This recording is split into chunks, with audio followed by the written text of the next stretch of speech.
Je sais que tu es bien là-haut avec maman, déchirant de Stéphane Tapie à son père décédé. Cela fait maintenant un peu plus d'un an que Bernard Tapie, le célèbre homme d'affaires et homme politique français, est décédé des suites d'un cancer de l'estomac à l'âge de 78 ans. Disparu le 3 octobre 2021 dans le 7e arrondissement de Paris.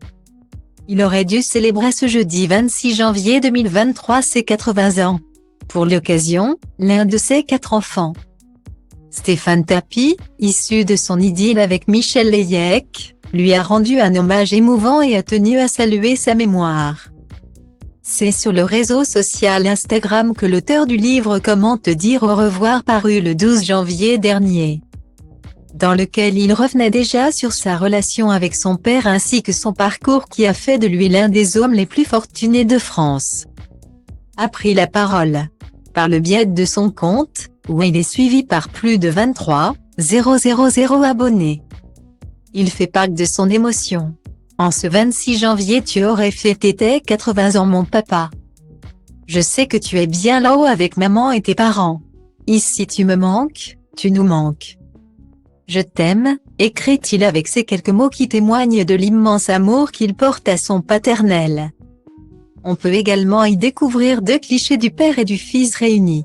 Sur la première photographie, on peut apercevoir Stéphane Tapie très jeune dans les bras de son papa, qui lui fait un baiser sur la joue et arbore un splendide smoking avec un nœud papillon. Sur la seconde image, on retrouve Stéphane et Bernard Tapie quelques années plus tard, sur un plateau de télévision. Là aussi, le père embrasse tendrement son fils sur la joue. Cette publication a généré beaucoup d'émotions aux internautes.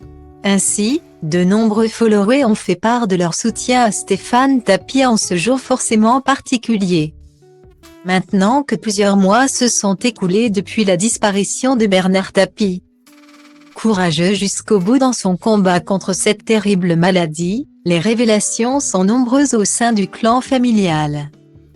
Notamment de la part de Stéphane, qui a reconnu qu'il ne voyait jamais son père à travers son livre, en particulier sur les dettes colossales qui sont désormais la responsabilité de sa famille ruinée.